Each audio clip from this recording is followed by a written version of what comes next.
DNA replication के उपरांत उपरांत ये चरण, कोशिका इस चरण में आती है, कोशिका इस चरण में आती है।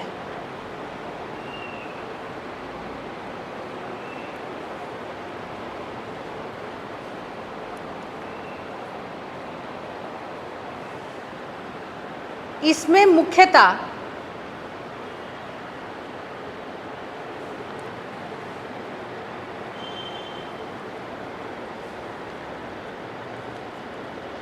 ऐसे एंजाइम का निर्माण होता है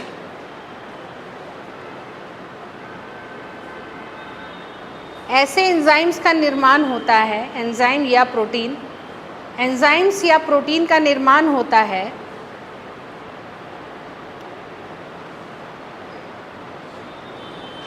जो कि अगले चरण ब्रैकेट में एम फेज या माइटोटिक फेज, एम फेज या माइटोटिक फेज में मददगार होती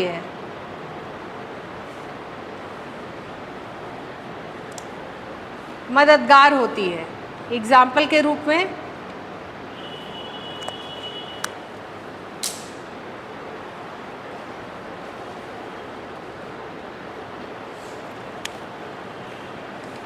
CDK1,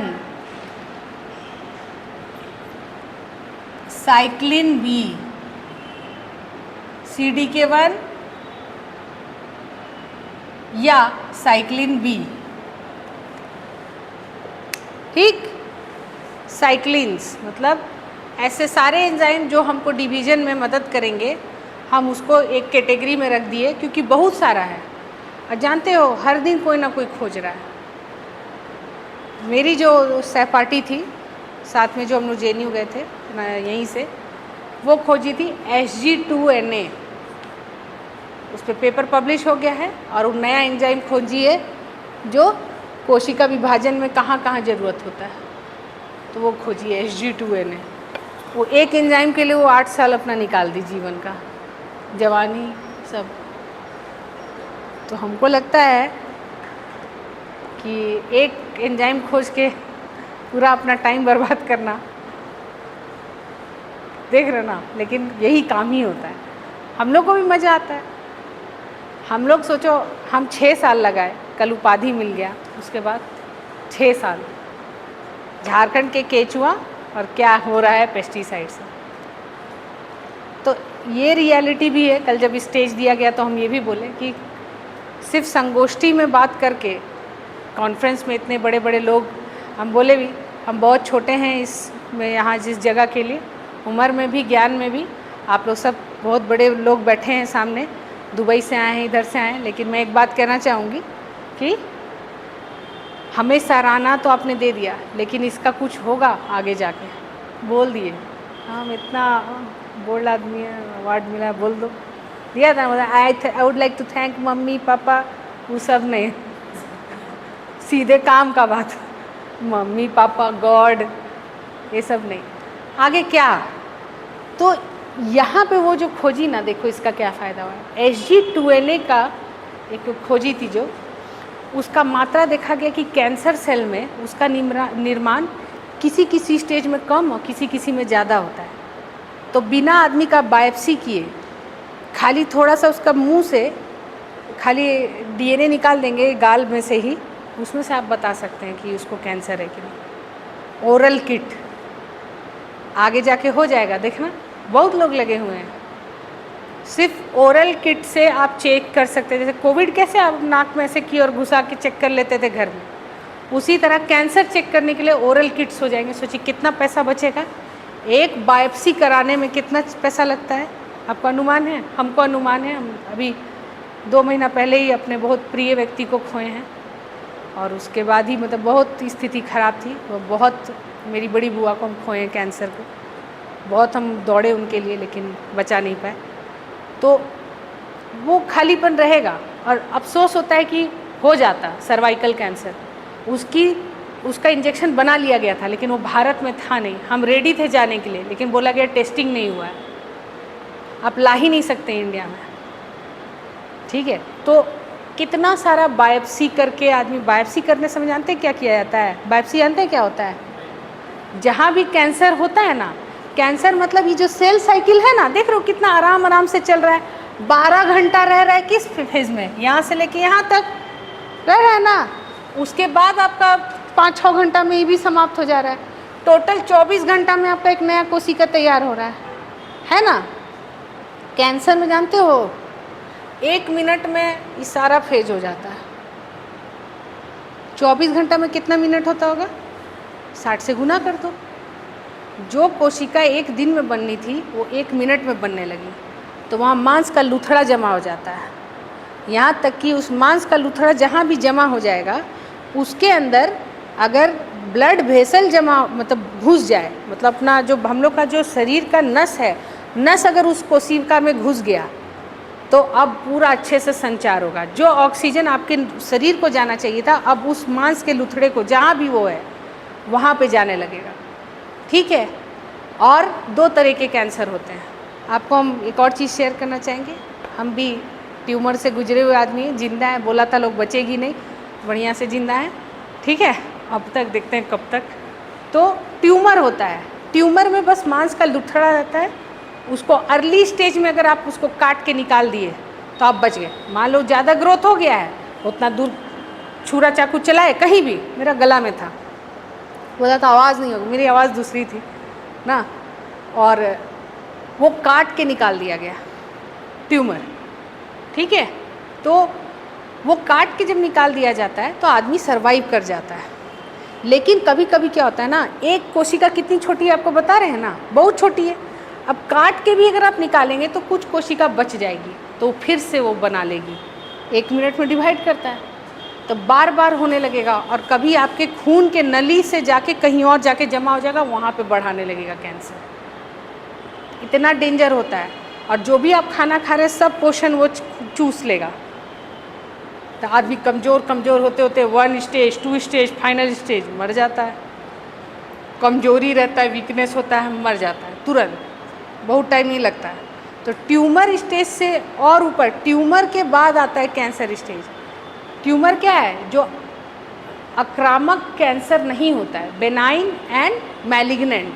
बेनाइन मतलब रेस्पेक्टफुल, मतलब ट्यूमर है, बेनाइन है, तो हमको बेनाइन था, काट के हटा दिया गया। और हर 10 साल में चेकिंग होता है कि कहीं है तो नहीं। बॉडी चेकअप हमेशा हर साल में एक बार कराना चाहिए, सालाना प्रक्रिया, कि फुल बॉडी चेकअप कर दो तो भाई हमको कुछ हुआ तो नहीं, कुछ कमी उम्मी है तो खा पी लेंगे।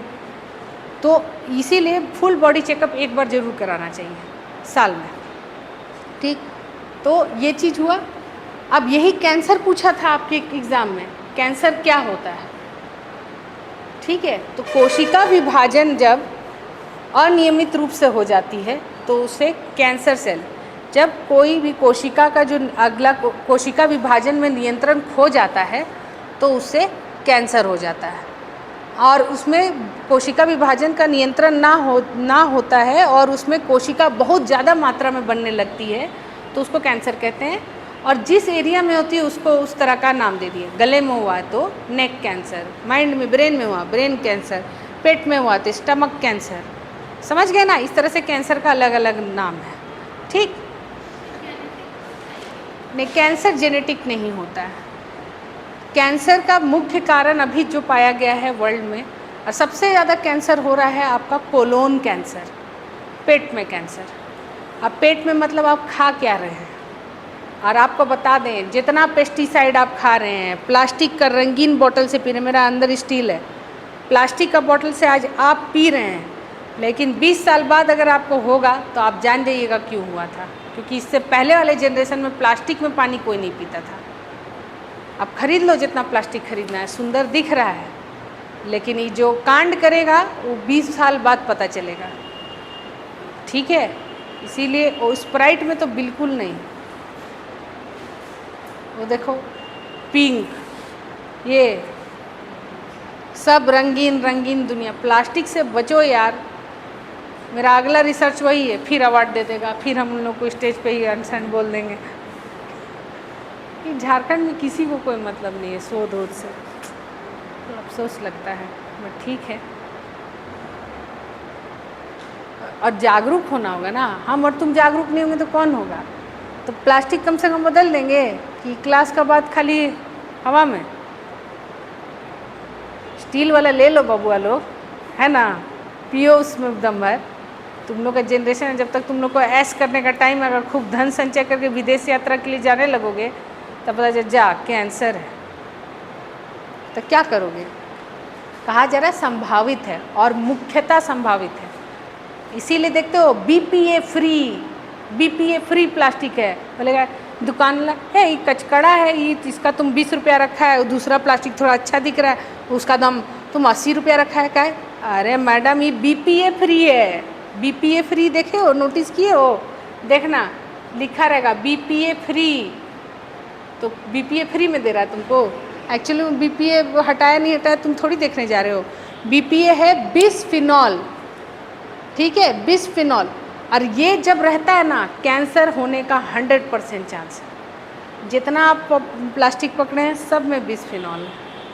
ऑल द बेस्ट, ठीक है। जो डब्बा उब्बा सब लेते हो सब में बिस्फिनॉल होता है।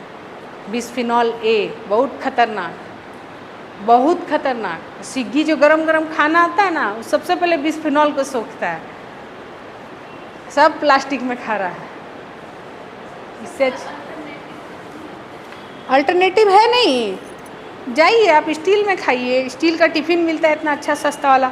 आप तुमको एक चीज़ बता रहे हैं, इतना छोटा हम लोग स्टील का टिफ़िन जो मम्मी लोग देती है, बड़ा सबके पास होता है। उसको देख के हम लोग देहाती टाइप लग रहा है। कहते हैं ना टिफ़िन का बॉक्स। मेरी मम्मी मतलब बचपन से लेकर मेरे स्कूल में सब लोग रंगीन टिफ़िन, ऐसे बटन दबाओ इससे क्या निकलता है, इससे ऐसे ऐसा वाला टिफ़िन लेके आता था। अब मम्मी हमको स्टील का टिफ़िन में देती थी, इतना छोटा स्टील में ठूस के।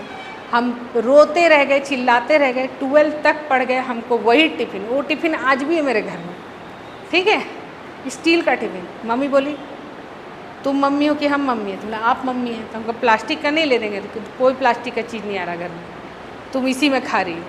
हम रोते रह गए, वो कभी नहीं चेंज की। आज हम इतना दिन भर तारीफ़ करते हैं उनका बड़े होने पे।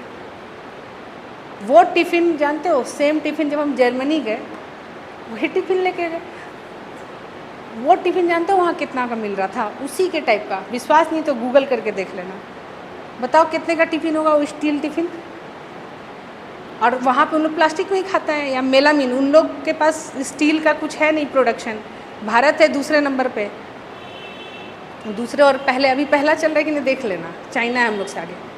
वहाँ पे जानते हो मेलामाइन में बनाता है, मतलब वो मेलामीन जानते हैं, चीनी मिट्टी। तो चीनी मिट्टी का डब्बा कहाँ से ले जाएगा? चीनी मिट्टी के डब्बा में लिड लगा देता है प्लास्टिक का। और वहाँ स्टील का वो कितना का दाम का था जानते हो? 40,000 का इतना छोटा टिफिन, 40,000 का, 40,000 का। हम बोले I am proud to be Indian. अभी देख लो, गूगल करके हम तुमको दिखा देंगे, देखना देखना कौन तो planet, green planet steel tiffin. अब पूरा स्टाइल मारेगा सब। 40,000 का लोगे तो हम लोग क्या, हम लोग विदेशी लोग से भी अमीर है कि नहीं है? अब हम वही टिफ़िन लेके जाते हैं। विश्वास नहीं हो रहा तुम देख लो, एनिमल प्लैनेट की क्या, उसका स्टील टिफ़िन ऐसे करके देखो, गूगल भी कर रहा है, कर लो मिल जाएगा तुमको। अभी अमेज़ॉन पे भी मिलता है, इंडिया में भी, फिर उन लोग बनाया और इंडिया में भी बेच रहा है। एनिमल प्लैनेट का टिफ़िन 8,000 12,000 में, छोटा छोटा बच्चा लोग का। अब कैसे गधा लोग जो है ना, हम अपने परिवार में ही देखे हैं, स्टील का है, ये फ्री वो फ्री, तुम ले जाओगे, निकलोगी देखोगी वहाँ मिल जाएगा तुमको 200 में, है ना। गूगल करके देख लो, हम भेज देंगे, कर लो, विश्वास नहीं है तो। मिला नहीं मिला, ठीक है हम दिखाएंगे ना। स्टील का टिफ़िन, बोलना है कि कंपार्टमेंट स्टील टिफ़िन USA, देखना पूरा ले जाके पूरा वीडियो मार बनाई ले यूट्यूब में, देखना तुम जाके, हंसी आएगा। 4-5 तो कंपार्टमेंट है ऐसे बंद करने के लिए, कितना का तो कितना $, का। सही में सब गूगल कर रहा है कर लो। तो कहने का मतलब अपने पास जो है, सबसे पहले अगर आप लोग को हेल्दी रहना है तो प्लीज़ प्लास्टिक बॉटल बंद कर दीजिए। अब बोलेंगे कि इसका हम लोग क्या करें, इसको फेंकिए मत, इसमें पानी होने में कुछ पौधा लगा दीजिए, कुछ कर दीजिए, क्योंकि ये आप फेंकिएगा तो फिर वो और कचरा जमा होगा। पूरा यूज़ कर लीजिए इसको, ठीक है, उसके बाद देखा जाएगा क्या करना है। ठीक, चलो तो कैंसर समझ गए। कैंसर का क्या, अगर कैंसर क्वेश्चन आ गया तो क्या करिएगा, कर लीजिएगा। कैंसर क्या होता है अगर कोई पूछ दिया तो? हाँ, जिससे कि अनियमित असंतुलित कोशिका का विभाजन, जिससे अत्यधिक मात्रा में कोशिकाओं का निर्माण हो जाता है और इसे कैंसर कहते हैं। ठीक है, चलो अभी आगे हम लोग चलते हैं। कहाँ, G0 फेज देख लिए, साइक्लिन डिपेंडेंट काइनेजेस। ठीक, अब आ जाते हैं M फेज, लिख लिए ना। अब लिखिए M फेज। इसे माइटोटिक फेज भी कहा जाता है, इसे माइटोटिक फेज भी कहा जाता है। एक मिनट, हाँ अनुराग जी, हेलो।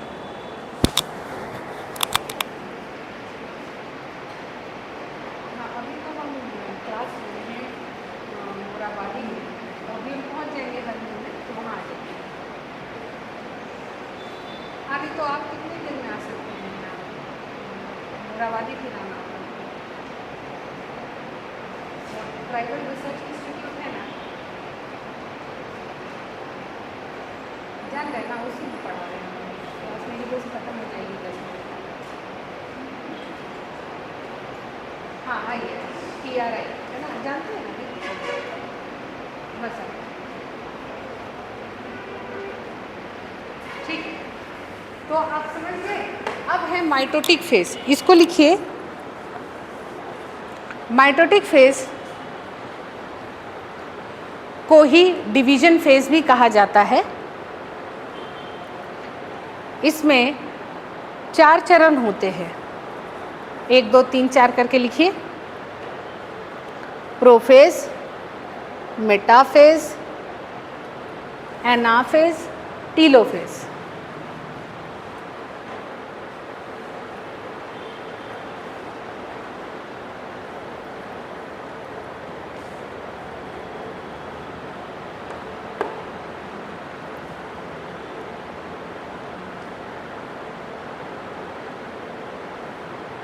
ठीक है,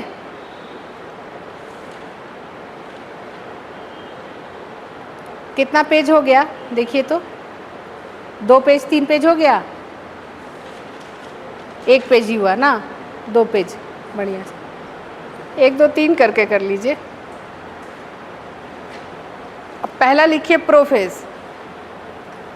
हाँ इतना ही लिखना था, देखिए बढ़िया से 2 पेज हो गया, 4 पेज हो ही जाएगा, मिल जाता कि नहीं नंबर, यहीं से शुरू करते तो, अब फोटो बनाते तो।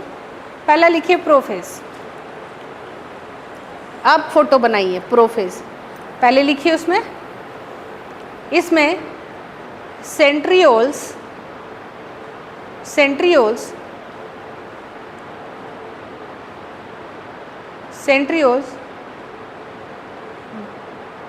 ध्रुव की तरफ अग्रसर हो जाते हैं, कोशिका ध्रुव की तरफ अग्रसर हो जाते हैं। केंद्रक ध्वस्त होना शुरू हो जाता है।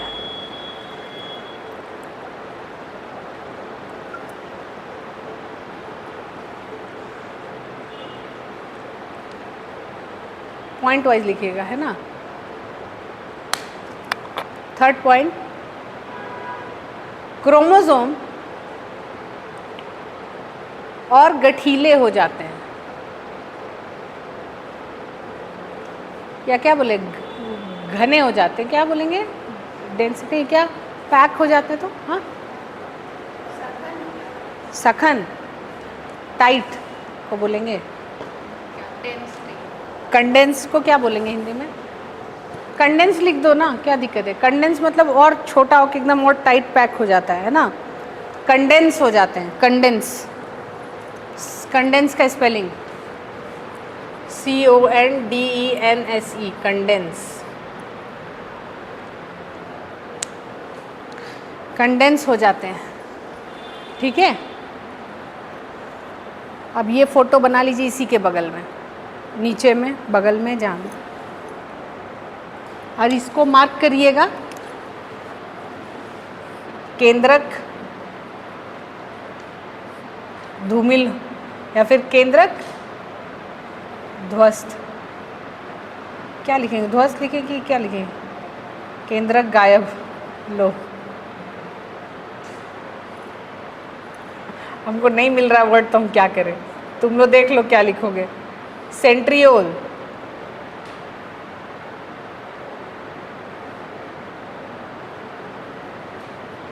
सेंट्रियोल, ठीक है।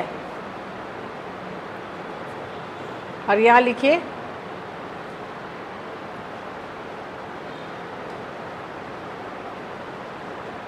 हाँ, ध्वस्त लिख सकते हैं जी, लिखो।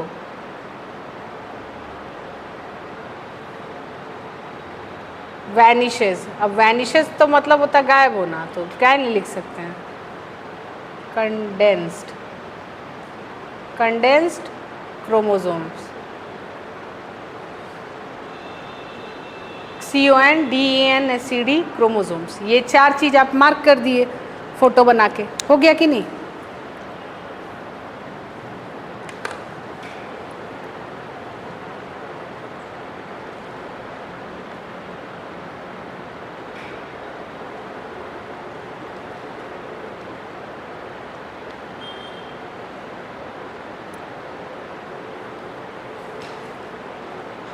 बाकी आप लिखेंगे, लिख के दिखाइए। मेटाफेज इसी तरह क्या बोलेंगे, सेंट्रियोल से स्पिंडल फाइबर का निर्माण होना शुरू हो जाता है, जो कि क्रोमोसोम के सेंट्रोमियर पे चिपकना शुरू हो जाता है दोनों ओर से, ठीक।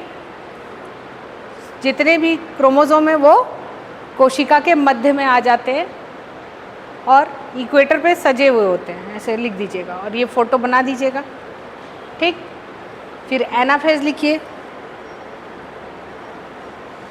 फिर इसको भी लिखिए, है ना, लिख के दिखाइए। Hello, hello,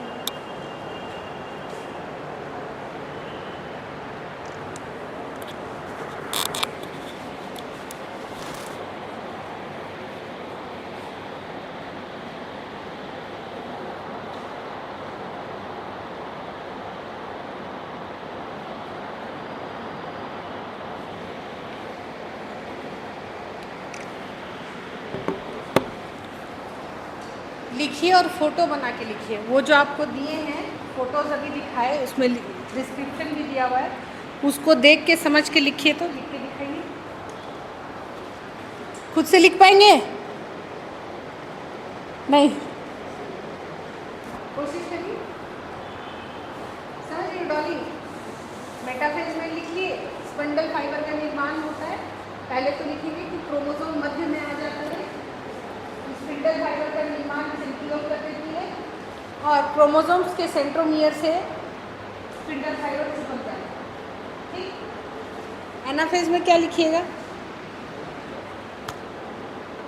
spindle fibre chromosome को ध्रुव पे खींचती है, जिससे जो डीएनए है अलग हो जाते हैं और दोनों कोनों में चले जाते हैं, ठीक है। ये एनाफेज हुआ। टीलोफेज में क्या लिखेंगे, कोशिका के दोनों ध्रुव पे सारे डीएनए आके स्थिर हो जाते हैं और केंद्रक फिर से दोबारा बनना शुरू हो जाता है, ठीक।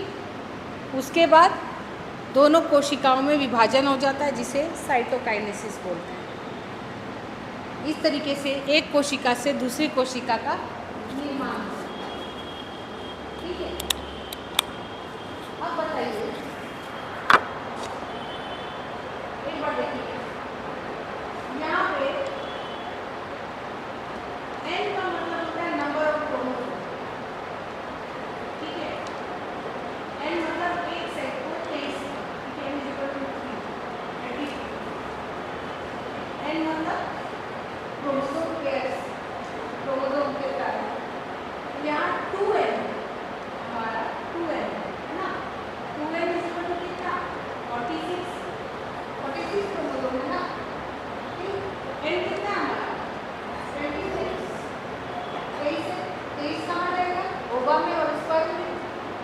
जब ये बढ़ गया है यहाँ क्या होगा 2n 46 40, जब ये डबल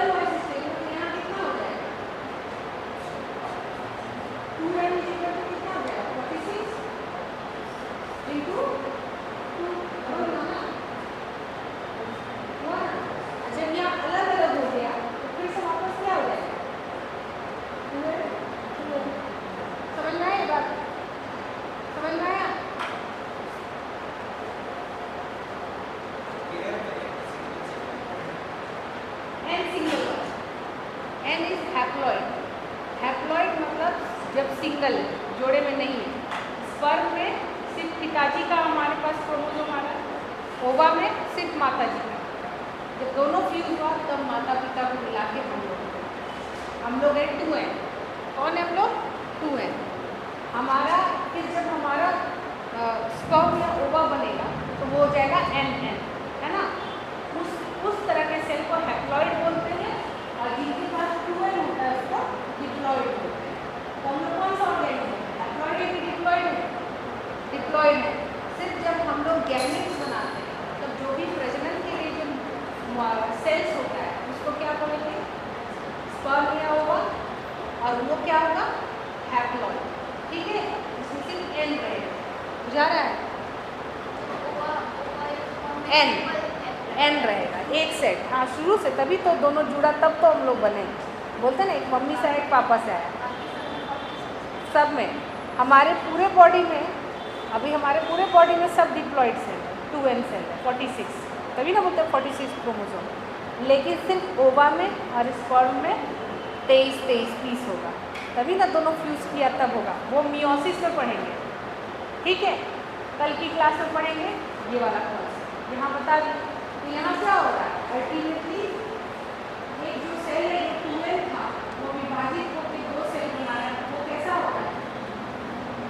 2n है ना, 2n से 2n बन रहा है। बीच में डबल हुआ क्या हो तो ये पूरा प्रक्रिया था, लेकिन था तो 2n सेल, है ना। लोग के पास 2n 46 है, मतलब 46 क्रोमोसोम है हमारे पास, 23 जोड़ा है ना। और डिप्लॉइड ऑर्गेनिज्म अंत में जो दोनों सेल बनाए वो 2n है। इसीलिए हम लोग कहते हैं हमारे ह्यूमन में क्या है? 2n सेल्स है, 46 क्रोमोसोम। समझ गए? अब मियोसिस में आप देखिए ना क्या होता है कि 2n से ना 4 हो सेल n ये कैसे होता है? और ये क्वेश्चन कल आएगा, अरे ये जेबीसी में आएगा बहुत चांस, ये रेडी रहिए, ठीक है। इसको लिख लिए, डायग्राम बना के प्लीज लिखिए। तो अब कोशिका विभाजन का कंक्लूजन लिखिएगा। इस तरह से एक सेल से ये बना बनेगा, इसी तरह ये माइटोसिस से 2n से ये बना दीजिएगा कि 2n से 2n सेल्स बना देंगे, लिख देंगे, हो गया। तो 2n से 2n लिख देंगे। अब कंक्लूजन में क्या लिखिएगा? कोशिका विभाजन एक बहुत ही मुख्य प्रक्रिया है, इसमें जरा से भी छेड़छाड़ से हमें भयानक रोग जैसे कि कैंसर हो सकता है, ठीक है। कोशिका विभाजन में गड़बड़ी हुई तो कैंसर, ये कैंसर का भी रूप ले सकता है, ठीक है। ये लिख के बता सकते हैं, ठीक है। ये अनियंत्रित कोशिका विभाजन को ही कैंसर कहते हैं।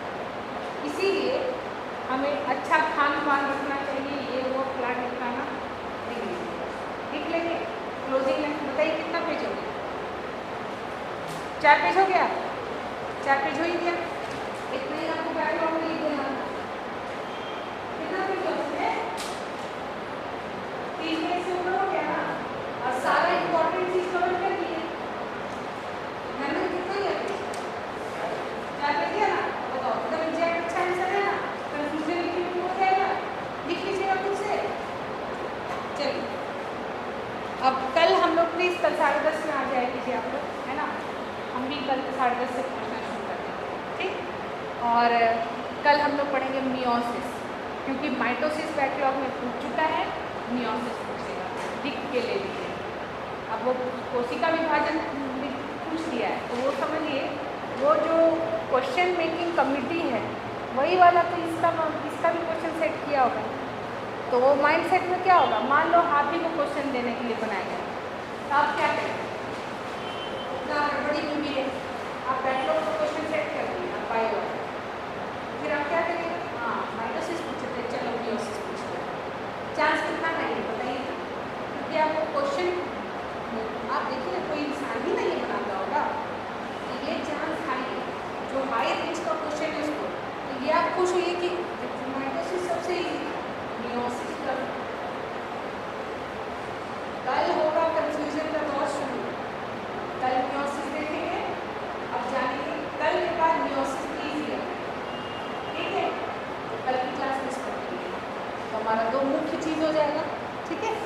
क्लास में मिलते हैं कल। ओके, बाय बच्चों।